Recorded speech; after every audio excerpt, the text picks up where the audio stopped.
আপনি কি পেঁপে চাষি বা আপনি শখের বশে কি পেঁপে চাষ করছেন বা বাণিজ্যিকভাবে পেঁপে চাষ করতে চাচ্ছেন? তাহলে আজকের ভিডিওটি আপনার জন্য।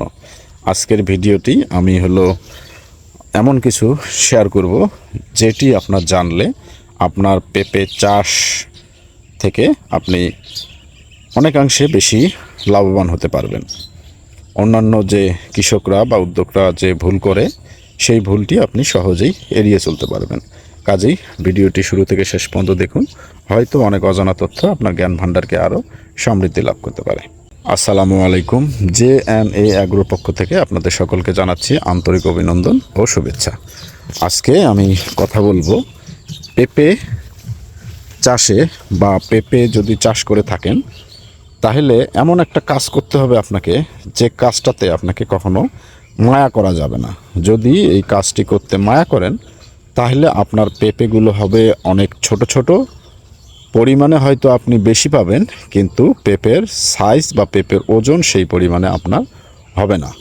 অর্থাৎ আমি যে কথাটি বলতে চাচ্ছি সেটি হয়তো অনেকেই বুঝতে পেরেছেন, তারপরেও আমি খোলাসা করে বলার চেষ্টা করতেছি।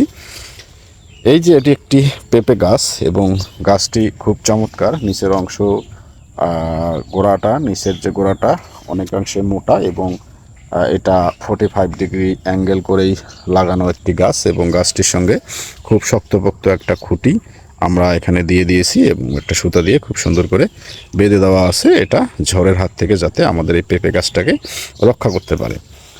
এইখানে এই যে বোটাটি দেখতেছেন, এইখানে একটি মাত্র পেঁপে এসেছে, এটা কোনো সমস্যা না। এটাও একটি মাত্র পেঁপে আছে, এটাও কোনো সমস্যা না। এই যে সাইডে দেখেন, এইখানে দুইটা পেঁপে আছে। এর যে সাইডে দেখাচ্ছি এখানেও ঠিক দুইটা পেঁপে আছে।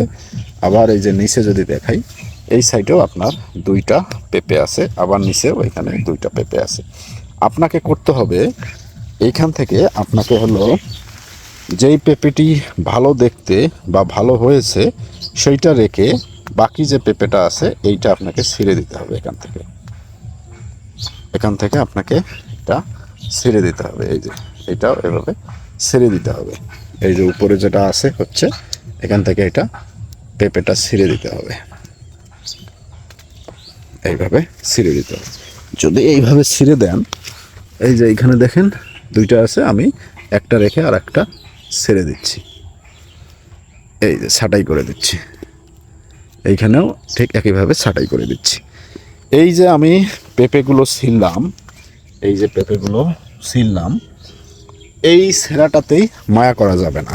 যদি এই কাজটি আপনি মায়া করে যদি না করেন তাহলে আপনার পেঁপে যদি দুইটা থাকে বা তিনটা থাকে তাহলে দেখবেন আপনার এই পেঁপেগুলো ছোট ছোট আকার ধারণ করছে। আর এখন যেহেতু আমি এটা ছিঁড়ে দিলাম, এই পেঁপে সাইজগুলো অনেকাংশে বড় হয়ে যাবে এবং এটার যে শেপ, এটার যে আকার, এটা অনেকটাই বড় হয়ে যাবে।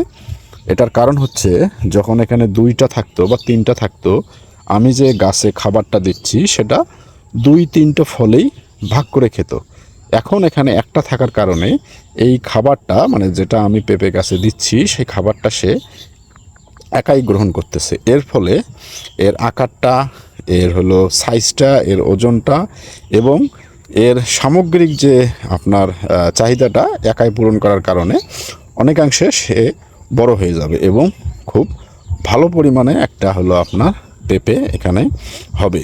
আপনার যদি এইটা আপনি নিজেই প্রমাণ করতে চান, আপনি যদি পেঁপে চাষ করে থাকেন তাহলে দুই একটা গাছে যদি আপনি প্রথমবারের মতন এইভাবে ছাঁটাই করে অন্যান্য গাছগুলোর সঙ্গে আপনি তুলনা করে দেখেন, তাহলে আপনার নিজের অভিজ্ঞতাটা নিজেই বুঝতে পারবেন। আপনার কারো কথা বিশ্বাস করার দরকার নাই, কোনো কিছু করার দরকার নাই। আপনি যদি শুধুমাত্র দুই একটা গাছে যদি এই কাজটা পরীক্ষামূলক করে যদি আপনি দেখতে পারেন, তাহলে আপনি নিজেই এর রেজাল্টটা আপনি বুঝতে পারবেন। এটার ভিডিও আমি পরবর্তীতে আপনাদের মাঝে আবারও আমি যথাসময় শেয়ার করার চেষ্টা করবো ইনশাল্লাহ। সে পর্যন্ত ভালো থাকবেন। আসসালামু আলাইকুম।